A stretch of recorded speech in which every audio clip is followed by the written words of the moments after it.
we're seeing more and more lately is that, especially when it comes to popular cinema that's being imported from outside of America, the question of accessibility is becoming less and less the thing. After a certain point, it's not going to matter. These movies are going to find their audience.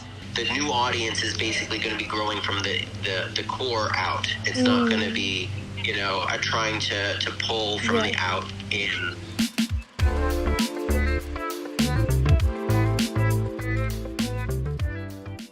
Hello everyone, welcome to another episode of China Vibes.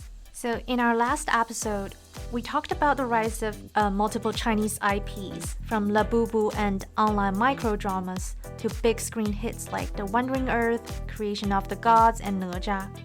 These IPs, these stories are shaping a new kind of creative universe here in China. So today, we are doing another episode on the subject by diving a little deeper into what makes Chinese film franchises different, how are they building their own cinematic worlds, those that are different and at once similar to Hollywood. And we're also trying to answer the question of, are these films just a passing fad, or will their popularity actually last?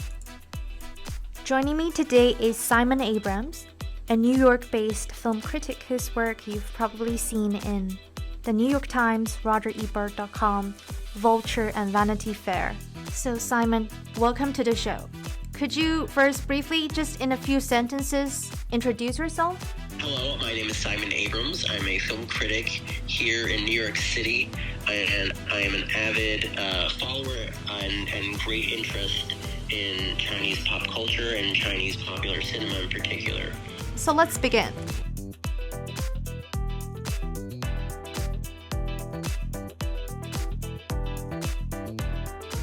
Because Hollywood franchises are super popular for my generation, we've been watching it growing up. So do you see differences, like how Hollywood franchises like Mission Impossible and 007 are different from Creation of the Gods franchise and The Wandering Earth, Nezha, and all of these Chinese franchises? Like, how are they different in storytelling, visual and continuity, and so on? I definitely sense that there are shared influences in terms of their styles, just like how in America a lot of franchise filmmakers, from James Bond to Mission Impossible, take cues from Christopher Nolan, for example. His influence is very strong here. I would definitely say in the case of the Chinese blockbusters I've seen, especially in the case of franchise movies, they are sort of inspired by themselves, really. Detective Chinatown is a prime example, but so just Creation of the Gods just feels like it's influenced by the other Journey to the West movies and the big hits. The Wandering Earth, what was so refreshing about that is that I couldn't really pinpoint a big influence from Hollywood beyond some generic story and style, but it felt like its own thing. And even the sequel, which was more inspired by the first one than anything. So it's interesting to see that by the time you get to a sequel, in a lot of these cases, you're looking at movies that they feel they take this is the most American thing about them, is that they basically take the first movie and treat it like a blueprint, not just for the narrative, but also the style and for the tone, especially, and they build from there. And I find that interesting because in a lot of regards, it's in the Chinese franchises that I've seen, there's more room for changes in tone.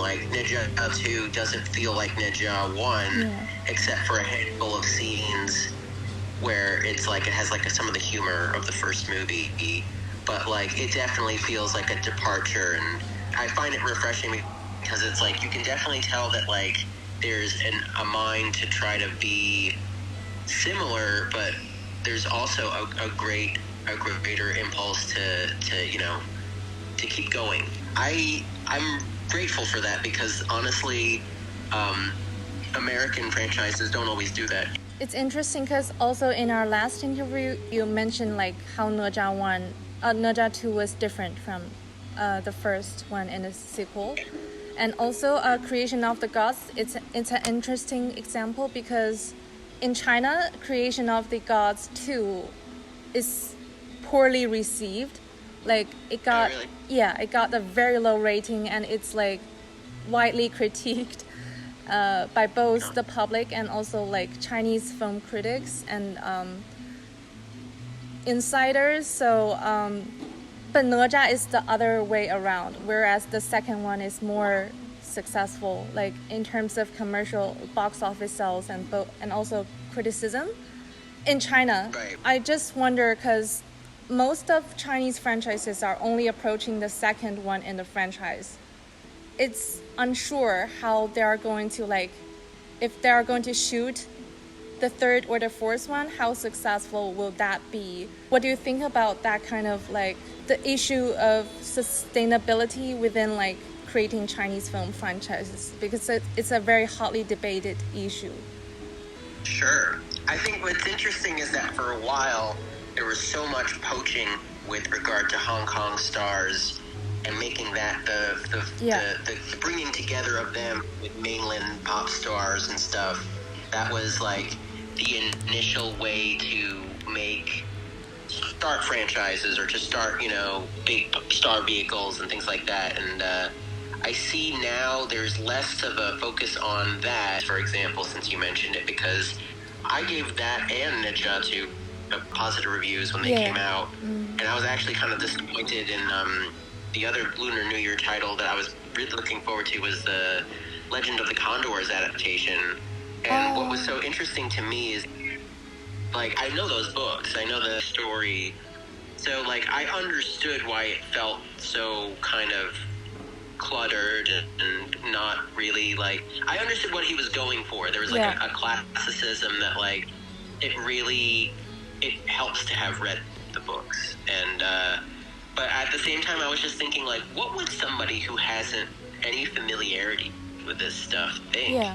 And I was trying to, I tried to approach my review. I'm it's hard to say because, it's a little stiff. The language is a little, traditional to the point of distraction. I think we already reached it, actually, with Nezha, too. It's not really an issue. The accessibility, the question of, trying to reach somebody who hasn't seen the first movie. Yeah. I can just imagine, I didn't really need to remember that much about the first movie. But, I was just thinking, if you haven't seen that first movie, and if you don't remember it too well, you could very easily get lost. I think the next one is going to test people. Yeah. And I think the same is going to be true of Creation of the Gods. I'm curious to see if it's going to last, because, even by the end of that story, it felt like they were struggling to keep momentum up. Yeah. And I don't know. It's gonna be something to see. I totally agree. And because a lot of these franchises are very based on classic Chinese novels, as you just said, which kind of is an entry barrier because you are very familiar with those, but most of the audiences overseas are not.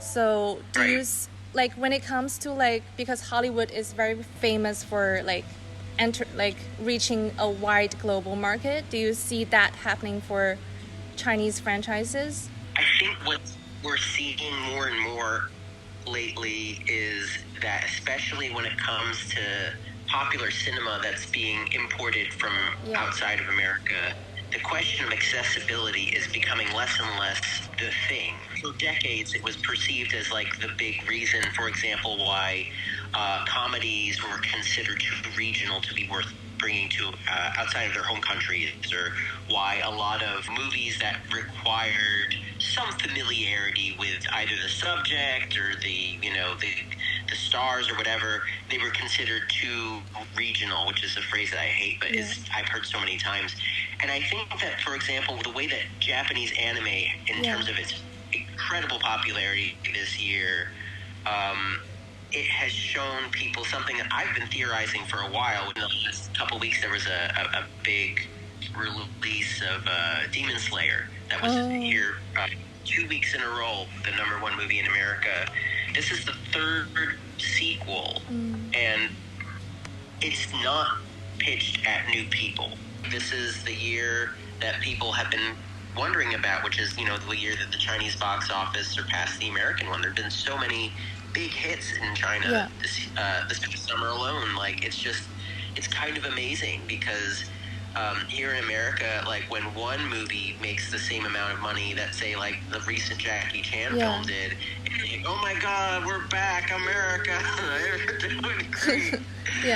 Meanwhile, like, China has like 5 blockbusters of that size, just that one season, and it's like, I think all of them share the fact that they are not bothered by questions of accessibility of who outside of the already initiated audience will get it.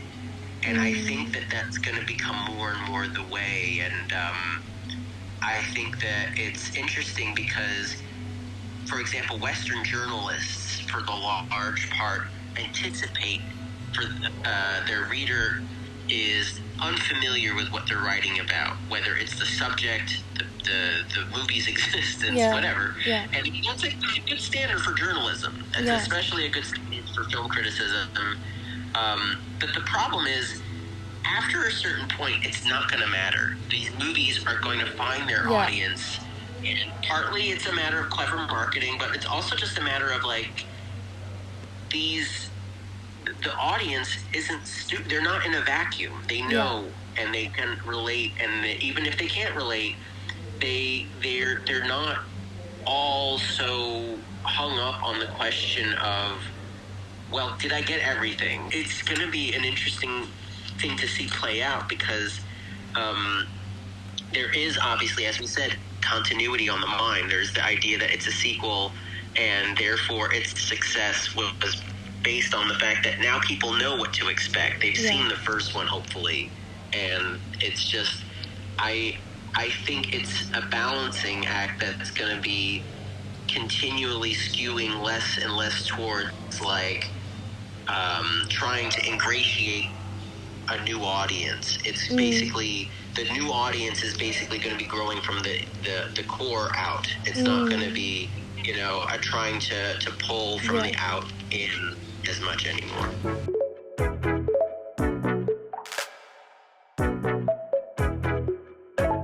So, like, when it comes to evaluating films, like, do you evaluate Chinese films differently from, like, franchises, speaking specifically?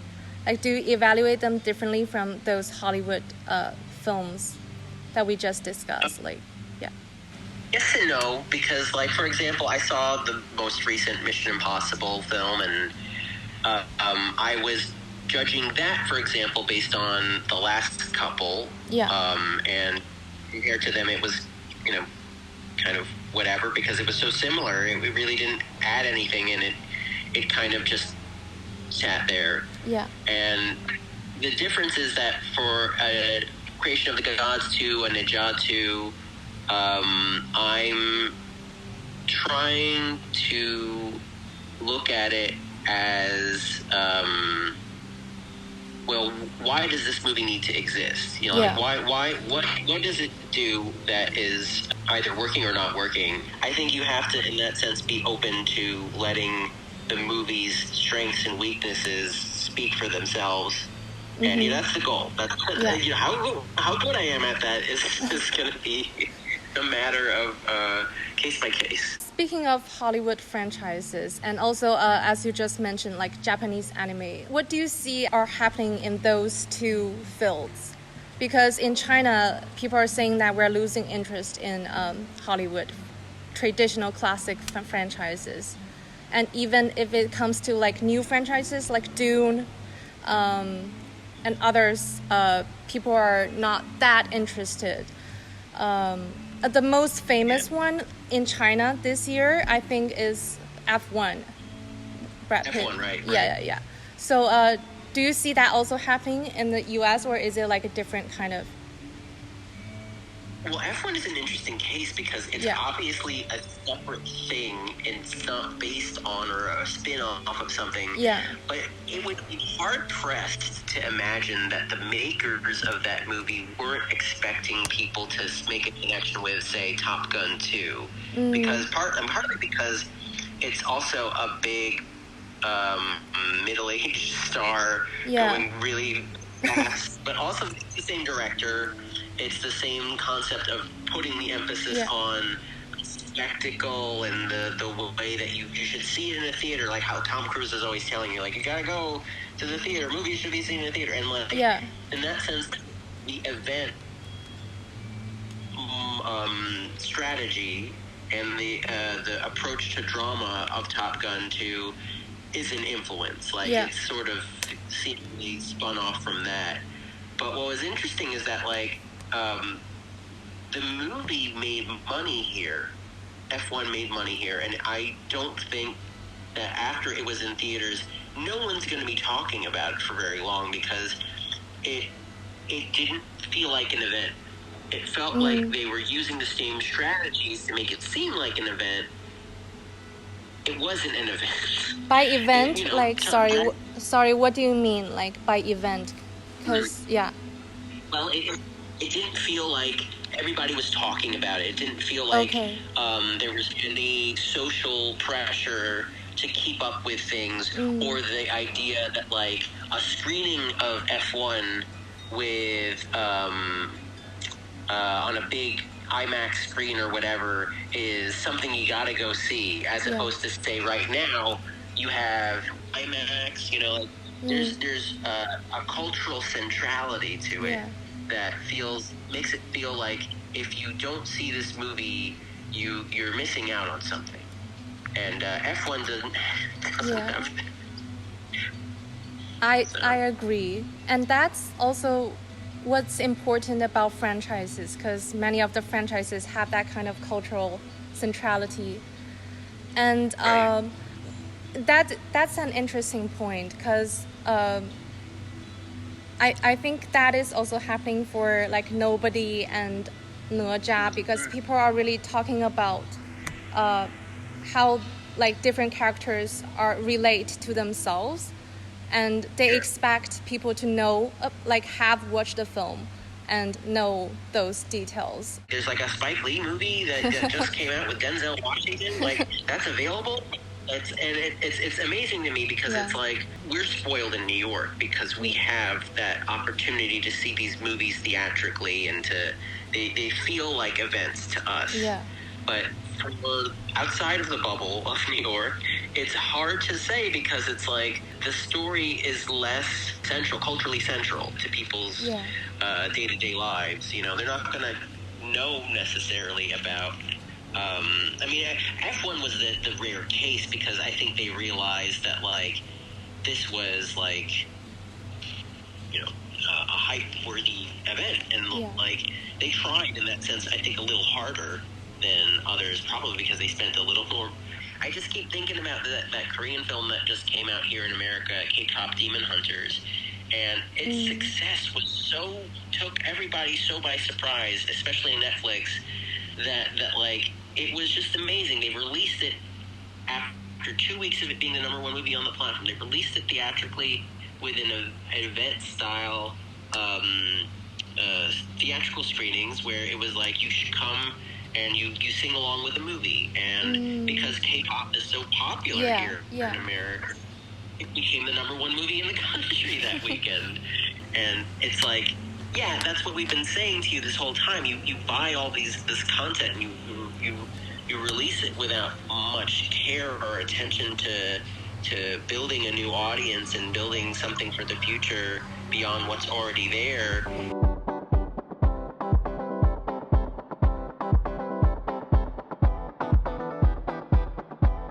One last question. So, if you are going to recommend one specific Chinese franchise to the US audience, like what would it be? Like it can be like earlier ones or those ones that people may not have heard of. So whichever you may pick. Oh, so it can be earlier ones? Yeah, it can be earlier ones. Oh, okay, so I don't know if this is like do 2 movies constitute a franchise? Yeah, it's okay. Yeah. All right, because I like A Chinese Odyssey, the Stephen Chow movies about Sun Wukong, and I remember I'm actually overdue for a rewatch of those. Yeah. But I also just really like his King of Comedy and the sequel he did, just because like I was so taken aback at how good that sequel was. Like, I was not ready. I was like, oh, they're just going to rehash the old one. It's going to be boring. But, like, it's original. It's so funny. And it feels like its own thing. And a modern movie, too. But, like, as far as more traditional franchises go, I definitely would probably recommend, like, Nezha and Nezha 2. Just because these feel like they're very much the direction where Chinese pop cinema is going. I was nodding over here when you mentioned Stephen Chow's Chinese Odyssey because it's my favorite. Also, it's so good. That's all for today's episode of China Vibes. We've covered a lot from Nezha and Creation of the Gods to Mission Impossible and the question of whether Chinese IPs are truly going global. If you enjoyed this conversation, don't forget to follow or subscribe and leave us a review to help more listeners find the show. I'm Bella, and thank you so much for tuning in. See you next time on China Vibes, where we explore what's 火 in 中国 and the many people, ideas, and stories shaping China's everyday life and beyond.